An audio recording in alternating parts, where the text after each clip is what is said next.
Nonsense Poetry, the Lear Omnibus, edited by R.L. Megro. In many languages, it is said, there is no nonsense poetry, and there is not a great deal of it, even in English. The bulk of it is in nursery rhymes and scraps of folk poetry, some of which may not have been strictly nonsensical at the start, but have become so because their original application has been forgotten. For example, the rhyme about Marjorie Daw. See-saw, Marjorie Daw. Dobbin shall have a new master. He shall have but a penny a day, because he can't go any faster. Or the other version that I learned in Oxfordshire as a little boy. See-saw, Marjorie Daw. Sold her bed and lay upon straw. Wasn't she a silly slut, to sell her bed and lie upon dirt? It may be that there was once a real person called Marjorie Daw, and perhaps there was even a Dobbin who somehow came into the story.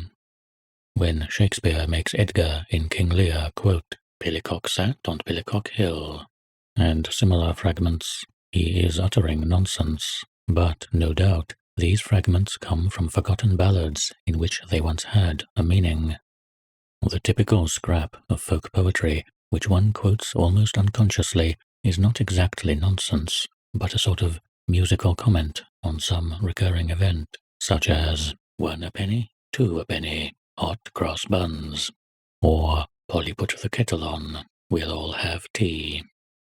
Some of these seemingly frivolous rhymes actually express a deeply pessimistic view of life, the churchyard wisdom of the peasant. For instance,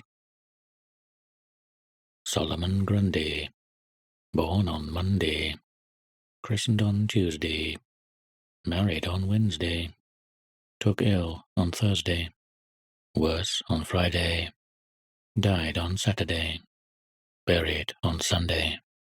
And that was the end of Solomon Grundy. Which is a gloomy story, but remarkably similar to yours or mine.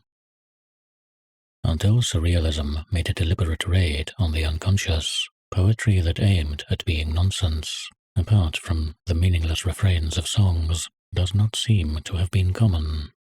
This gives a special position to Edward Lear, whose nonsense rhymes have just been edited by Mr. R.L. Megros, who was also responsible for the Penguin edition a year or two before the war.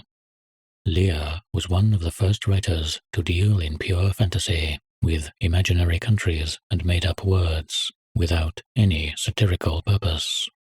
His poems are not all of them equally nonsensical.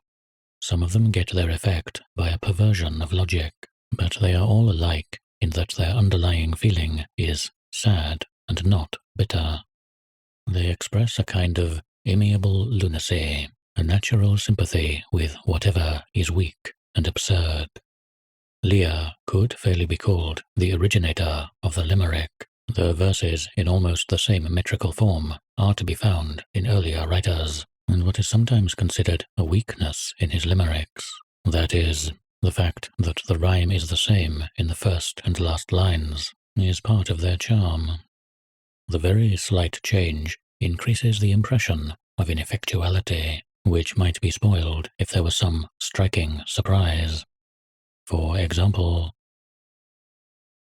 there was a young lady of Portugal, whose ideas were excessively nautical. She climbed up a tree to examine the sea, but declared she would never leave Portugal. It is significant that almost no limericks since Lear's have been both printable and funny enough to seem worth quoting. But he is really seen at his best in certain longer poems, such as The Owl and the Pussycat, or The Courtship of the Yonghy Bonghy Bò. On the coast of Coromandel, where the early pumpkins blow, in the middle of the woods, lived the Yonghy Bonghy Bò. 2 old chairs and half a candle, 1 old jug without a handle. These were all his worldly goods. In the middle of the woods, these were all the worldly goods of the Yongi Bongi Bo, of the Yongi Bongi Bo. Later, there appears a lady with some white Dorking hens, and an inconclusive love affair follows. Mr. Megros thinks, plausibly enough, that this may refer to some incident in Lear's own life. He never married, and it is easy to guess that there was something seriously wrong in his sex life. A psychiatrist could, no doubt, find all kinds of significances in his drawings and in the recurrence of certain made-up words, such as runcible. His health was bad, and he was the youngest of 21 children in a poor family. He must have known anxiety and hardship in very early life. It is clear that he was unhappy, and by nature solitary, in spite of having good friends. Aldous Huxley, in praising Lear's fantasies as a sort of assertion of freedom, has pointed out that the they of the limericks represents common sense, legality, and the duller virtues generally. They are the realists, the practical men, the sober citizens in bowler hats who are always anxious to stop you doing anything worth doing. For instance, there was an old man of Whitehaven who danced a quadrille with a raven. But they said, it's absurd to encourage this bird. So they smashed that old man of Whitehaven. To smash somebody just for dancing a quadrille with a raven is exactly the kind of thing that they would do.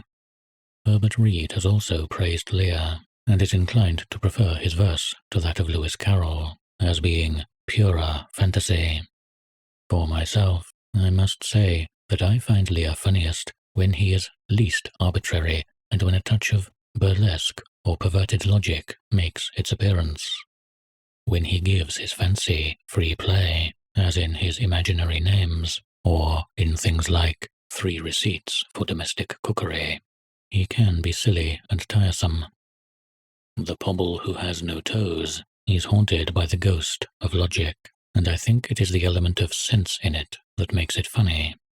The pobble, it may be remembered, went fishing in the Bristol Channel, and all the sailors and admirals cried, when they saw him nearing the further side, he has gone to fish for his Aunt Jobiska's runcible cat with crimson whiskers. The thing that is funny here is the burlesque touch, the admirals. What is arbitrary, the word runcible, and the cat's crimson whiskers, is merely rather embarrassing. While the pobble was in the water, some unidentified creature came and ate his toes off, and when he got home, his aunt remarked, "It's a fact the whole world knows, that pobbles are happier without their toes." Which, once again, is funny because it has a meaning, and one might even say a political significance. For the whole theory of authoritarian government is summed up in the statement that pobbles were happier without their toes. So also with the well-known limerick, "There was an old person of Basing, whose presence of mind was amazing. He purchased a steed, which he rode at full speed, and escaped from the people of Basing." It is not quite arbitrary. The funniness is in the implied gentle criticism of the people of Basing, and once again are they, the respectable ones, the right-thinking, art-hating majority. The writer closest to Lear among his contemporaries was Lewis Carroll, who, however, was less essentially fantastic, and, in my opinion, funnier.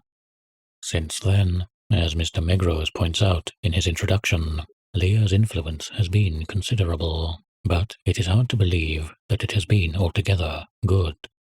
The silly whimsiness of present-day children's books could perhaps be partly traced back to him. At any rate, the idea of deliberately setting out to write nonsense, though it came off in Lear's case, is a doubtful one. Probably the best nonsense poetry is produced gradually and accidentally by communities rather than by individuals. As a comic draftsman, on the other hand, Lear's influence must have been beneficial. James Thurber, for instance, must surely owe something to Lear, directly or indirectly. With large numbers of Lear's own illustrations and an informative introduction, this book should make a first-rate Christmas present.